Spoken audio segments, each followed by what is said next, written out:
We've talked about this before, and the New York Times, in the aftermath of the Orlando gay club shooting, put together a really good piece just sort of re-summarizing the data on crimes motivated by victims being part of a minority group. These are called hate crimes in many legal situations.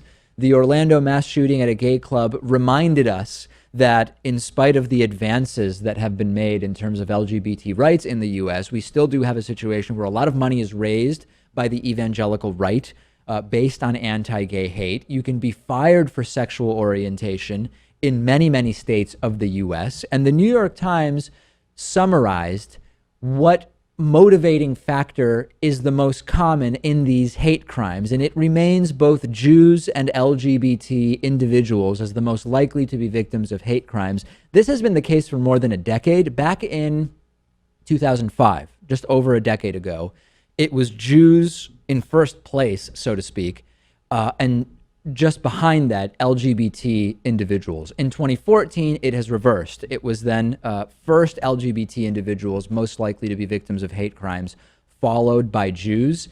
Not surprisingly, many Republicans have been very hesitant or even refused to say that the Orlando shooting was motivated by the LGBT nature of the victims. Scott Brown, former Massachusetts senator, Donald Trump, all refusing to admit that the club was targeted because it was understood that there were gay people inside. And there's sort of a lot of speculation we can do about that, Lewis. We know that there is one particular party in the U.S. who has been hostile to the LGBT community. But there's another thing I want to mention here. When we talk about hate crimes, it's important to talk about not only the identity of the victims, but the perceived identity. And the common example we've covered, Lewis, is Sikhs. Sikhs are too often, at all would be too often. Sikhs are, in many cases, the victims of anti-Muslim sentiment, even though they aren't Muslim.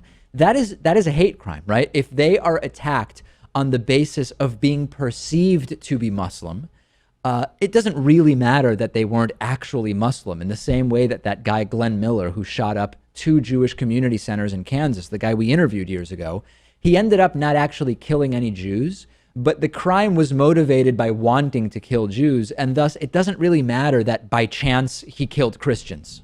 Yep, and, well, I'd bet that the people who are beating up Muslims, Sikhs, who because they think they are Muslim, would probably be fine with beating up Sikhs because they're Sikhs too if they even knew what a Sikh was. Right, yeah. But yes, that's true. It still counts as the same thing. Last thing on this, there are those who say we shouldn't have hate crimes. Why is a crime worse if the minority status of the victim is a motivating factor? And a lot of times the people who are against hate crime legislation say, we don't need legislation against hate crimes because violence, whatever crime you're talking about, it's already against the law under existing state and local laws. If you beat someone up, why should the punishment be worse if the person is gay? And the thing is, the punishment isn't worse if you beat up a gay person just if the person is gay. The idea is, if you were motivated to beat someone up because you perceive them to be gay, they may be gay, they may not be, you were actually attacking more than just the person. It is really an attack on that group, and that is the concept, right? It's not that you say, hey, if the person I beat up happens to be Jewish, then the punishment should be worse. That's not what the hate crime legislation is. The point is, if you beat someone up because they are Jewish, you are actually attacking the Jewish community more broadly by using that identity as a motivating factor. And if we can't agree that the punishment should be greater, okay, but perhaps you'd agree that we should still have hate crimes so that we can follow the data and that we can keep track of what groups are being targeted. Well, good luck with that, because the data is already underreported. Well, okay. Well, yeah, there are reasons for that. Yeah. But that is important information. Absolutely. And this is just the same thing as, well, should we get reports about justifiable homicides perpetrated by police? They were justifiable, right?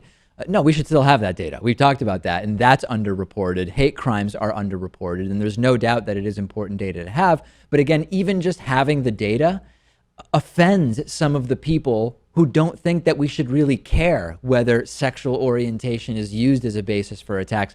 And it's very, very hard to realistically convince me of that. I mean, there's no good reason I can think of why we shouldn't be interested in whether certain people are being targeted based on membership in a racial group. A class group, I believe, qualifies as well, by the way. It would be very interesting to me to see if poor people are disproportionately targeted by other poor people or by people of middle class, higher class, etc. This data is all important to us. Yeah, because when we have this information, we can act on it and we can try to make the world a better place, if that's possible. No doubt. And of course, good luck getting consensus on how we should act on it. Yeah. Certainly disagreement, but no doubt about it. Send me your thoughts. I know there are some people in our audience who really just don't like the concept of hate crime legislation, but I believe it does make sense.